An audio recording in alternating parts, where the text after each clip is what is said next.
Hello, I'm Carlos, your DIY plumbing guy.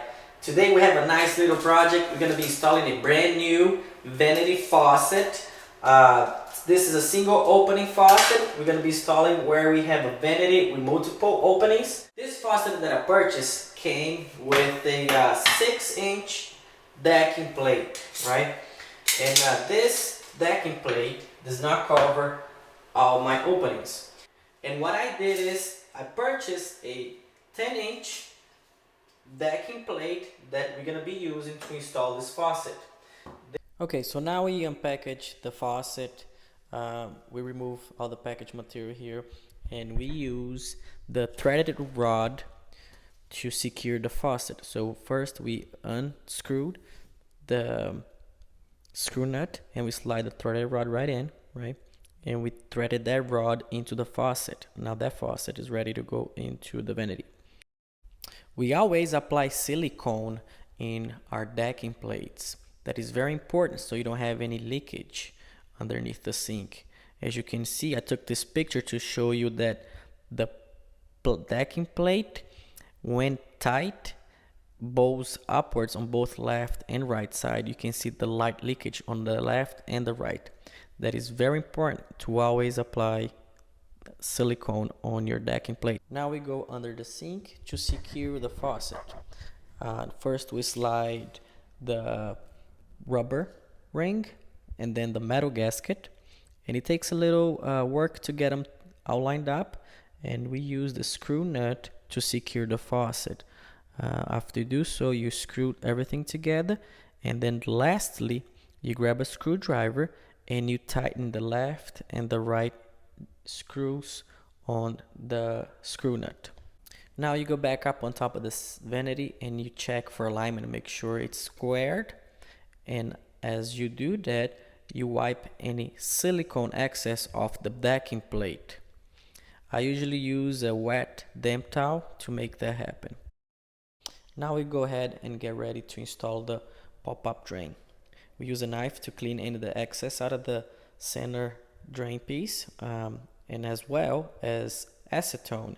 Grab a small towel, get some acetone on the towel, and just rub it off. Make sure it's well and cleaned.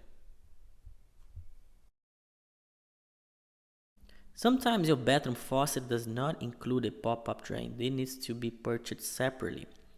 To mount the pop-up drain in the sink, grab some plumber's putty, make a little ball, and then you flatten it out like a snake, like so. You wrap it around the pop-up drain, and then you are ready to insert the pop-up drain into the hole. Before you're doing, make sure it's aligned with the overflow opening. They need to be aligned together so any overflow water runs through the vanity into the pop-up drain.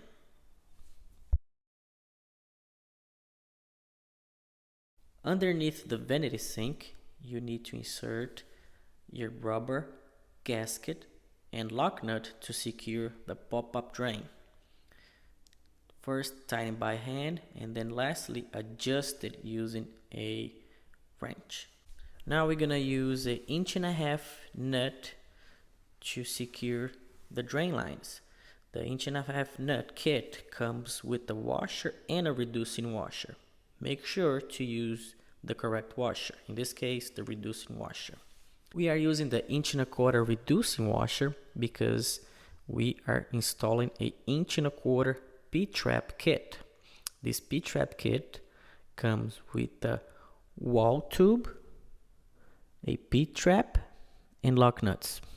First we dry fit everything in place, try to align and see what needs to be adjusted here. And we notice there is a small gap between the tailpiece and the P-trap, so we need an extension tube. That extension tube can be cut. So again, we dry fit everything in place, use a Sharpie to mark the tailpiece. We cut off the tailpiece of the vanity. We clean any of the red edges. Some people recommend using a sandpaper to clean the tailpiece. It's very good practice, and we did here. We also clean any debris that's dropped in the P-trap, and now we went back and dry fitted everything in place to make sure it's well aligned. Once everything is aligned, we went ahead and just secure everything by hand.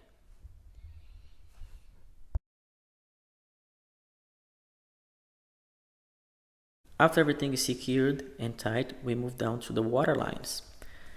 On the water lines, we always use Blue Monster tape. This is very good tape that I recommend whenever doing this type of project.